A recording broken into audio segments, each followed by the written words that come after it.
You're listening to Rocket Night. Are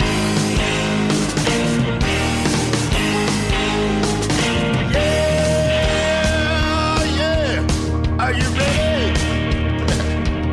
Hey, tonight I'm gonna take you on a little trip. We're going down south by the mighty Mississippi. I'm gonna take you to a place where lights live again. Bring your mother, your brother, and your best friend. I'm gonna show you where they dance out in the street. They'll tell you all about your body heat. Not gonna talk about it, just gonna do it. Get on down if you feel up good. Get on down. Okay. First off, Alex, I'd like to thank you for being here with us at Rocket Night. We really appreciate it. Thank you too.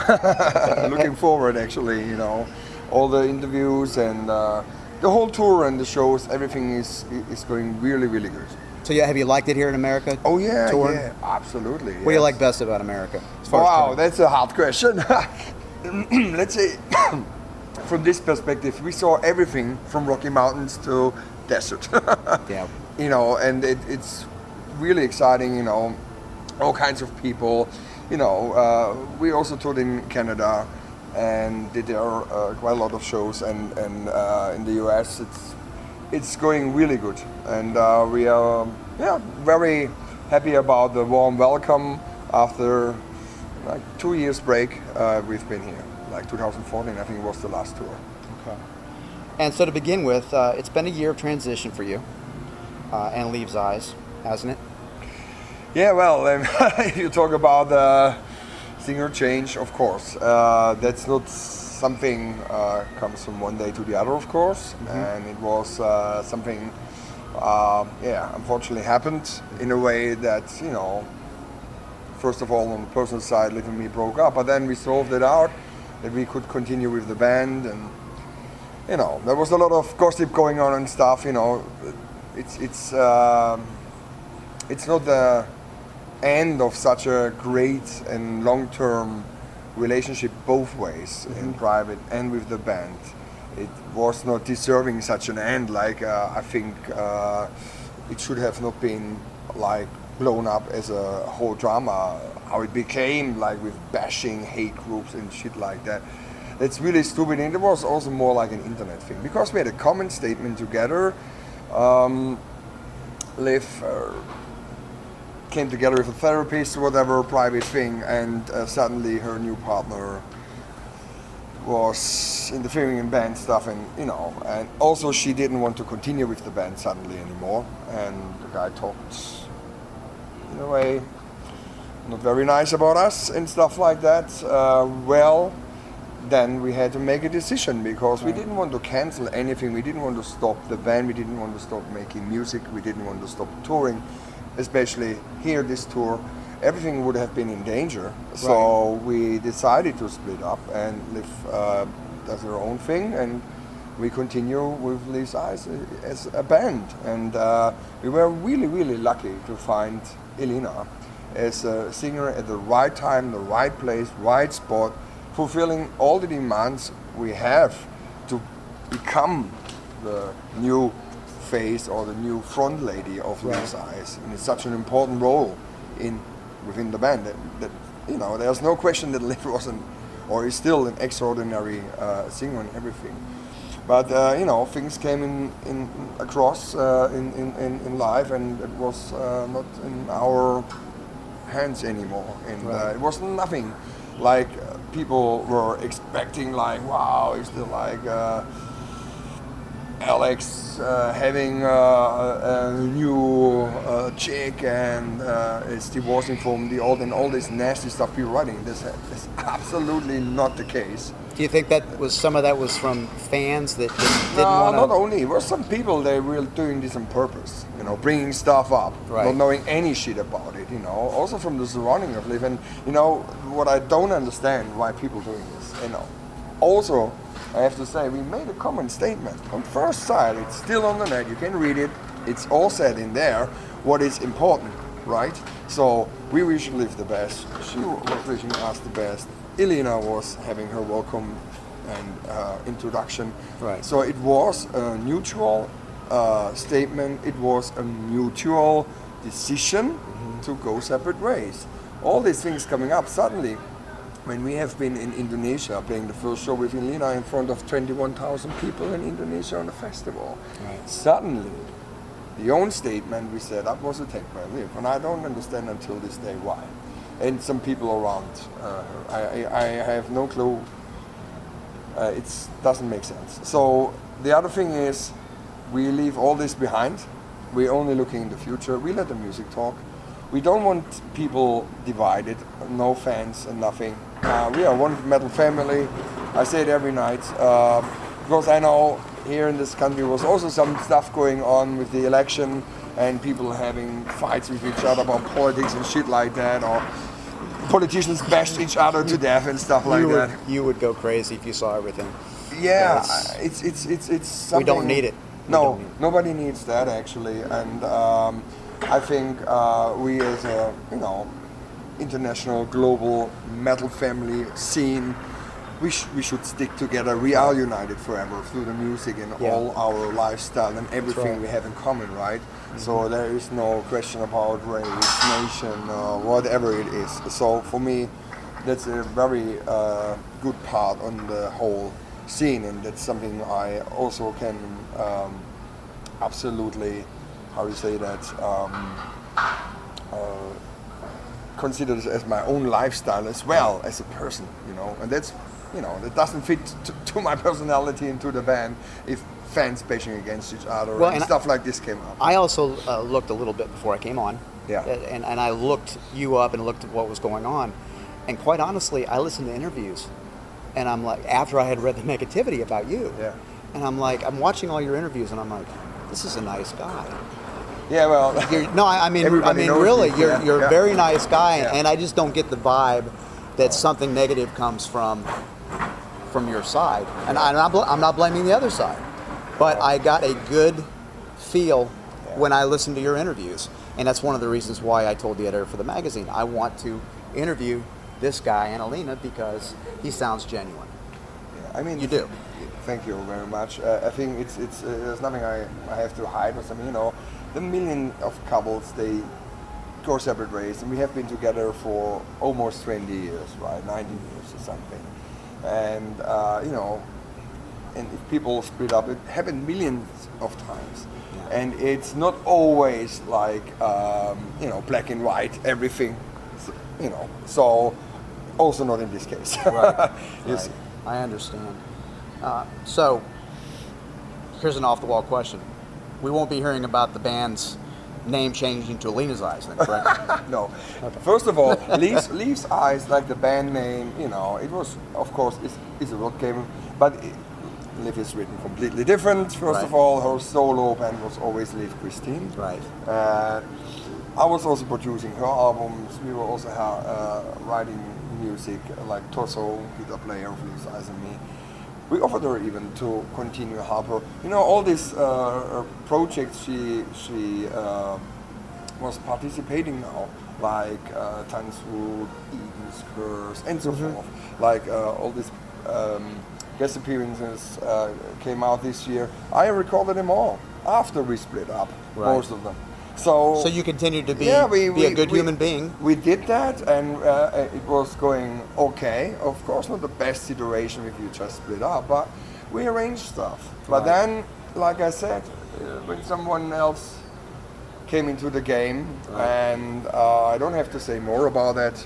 We've seen it before. And I also want to save my son from this nasty side. There's much more behind.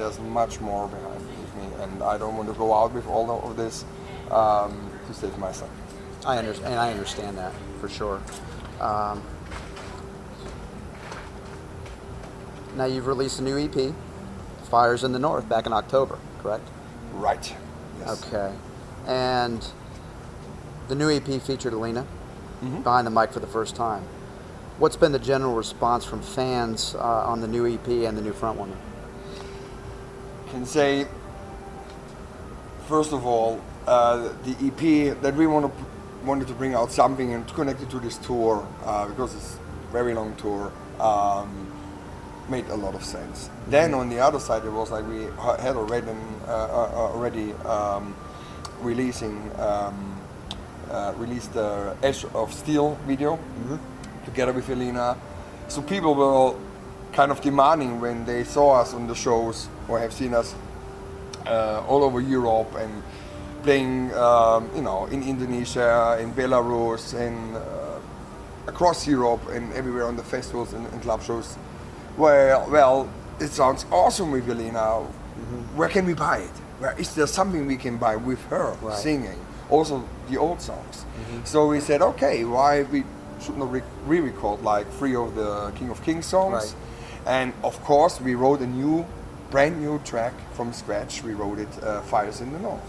And that was like the perfect introduction now, finally, after this great live responses, to have a new EP out together with her before we will release a new album. And now we have the Sabaton tour coming next year, so we have other 2 offers. We cannot do everything now, there was a lot of requests now for the band and what we can do. Also, we made this big show with a Viking ship in Belgium with like 40 people involved in the production, with 20 Vikings on stage, fire and pyros and stage props and stuff like that.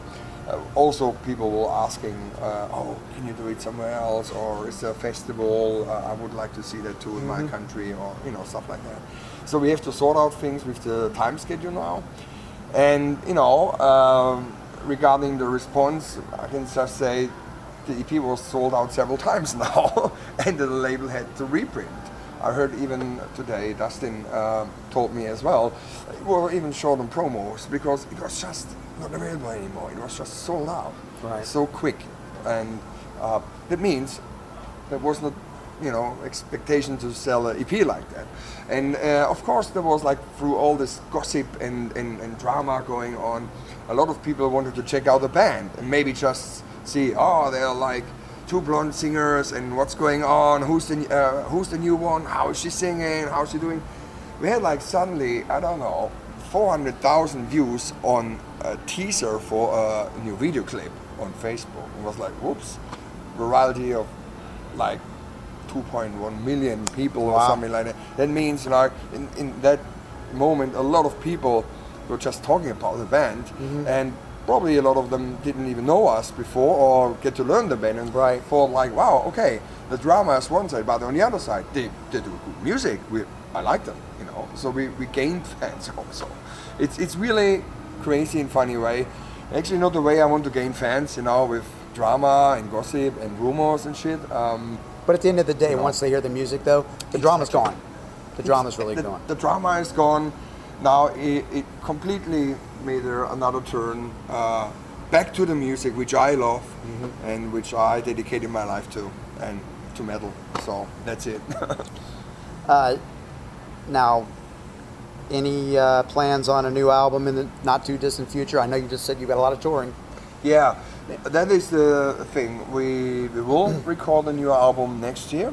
We have already recorded some ideas, working with Elena in the studio and stuff like that. We have, kind of schedule. We hope to release, or the plan is in the beginning of 2018. Okay. Now your music has continued with melodic sagas of Norse mythology and the Viking Age, which I find quite interesting, by the way. The melodic sound is just, I've got the albums myself, and Dustin does send them to us, so we listen to them. Are you planning on continuing in that direction with the new album, or are you going to surprise fans with something they haven't seen from you yet? Yeah, well, always come up with something, probably something new, but in a way, we're going to stick to the band's tradition, to the band's philosophy, concept, and having already, done some much things connected to Northern mythology, Viking Age, but not only. I mean, we brought out releases and songs which have like a little bit another background, some medieval stuff, sometimes, sometimes we're with another background. So, but I think what suits best the music will become, the concept for the next album. Right.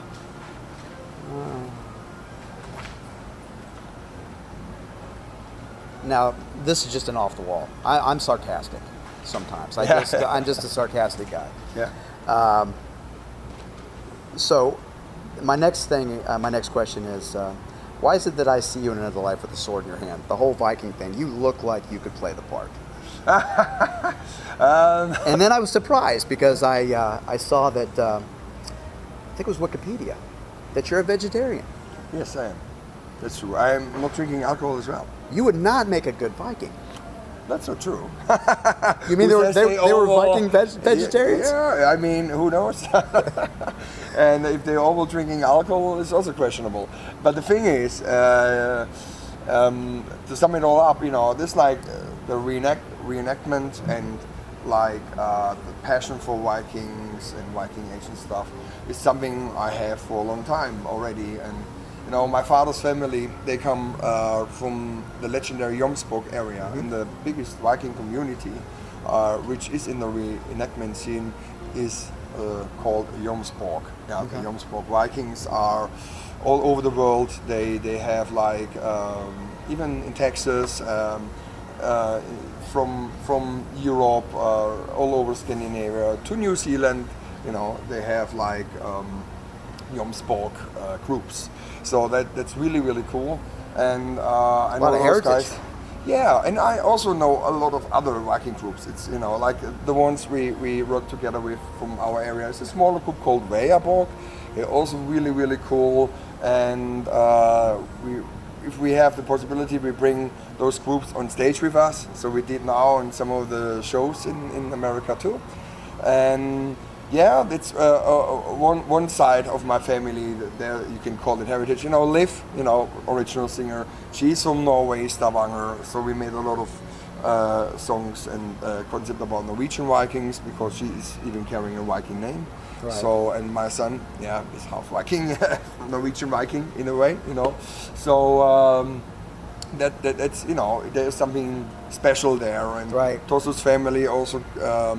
From his mother's side is from Heiterbo, is another huge Viking settlement in the north of Germany. So they have not been only in Scandinavia, let's say. They spread out all over, even to America, Vinland. There's actually been, it's called Brasstown Bald up in Georgia. They said they found a Viking outpost, I think. Check it out. It's in Georgia, here in Georgia. The thing is that they have left some footprints all over the world in a way. Yeah. Right. Of course, some parts they have not been, but for that time and their ability with their seafarers, was they were up front. Right. Let's say, right. So, that's something strongly connected, and the Viking armor and sword you're going to see tonight. And I'm going to enjoy it. I'm going to enjoy it. Yes. Now, when you come back next year, yes, are you maybe going to have Alina's band open for you? No, all she's got to do is change costumes. I don't think she would like the double trouble. No, the thing is, that's Elina's other band and her, let's say, band she was doing when she started to be connected with rock and metal music. She's from the classical genre originally. Right. And she moved to London in 2008. So that's when it started. She has a classical education degree made in Finland, and then was studying other styles in London. And also get in touch with rock and metal. That's quite interesting. Oh, and she's got a wonderful voice. Absolutely. You made a fantastic choice. Yeah. So now, basically, the rest of my questions were from Alina, or for Alina. Okay. So I got like 4 more. So you don't have to answer her questions. Okay. But I was going to ask. If it's her thing, then it is her thing. That is better for her. And then maybe we can get back with you next year when you come back. Yeah, sure. And if you want, you can send me this per mail, and she can answer them. I can do that. Now, I was going to ask you. Better. I was going to ask you a question, though. Yeah. My name is Steve. Yes. What do you think about maybe changing the name of the band? You wouldn't know, to Steve's Eyes. Steve's Eyes. What else would come up? What else would come up, right? Yeah. With that, I appreciate your time, Alex. Thank you so much for your time. Yes. I really appreciate Stevie it. Eyes. You're listening to Rock at Night. Thanks for the intro melody. It's called Get On Down by Billy Bass Alford. Thanks.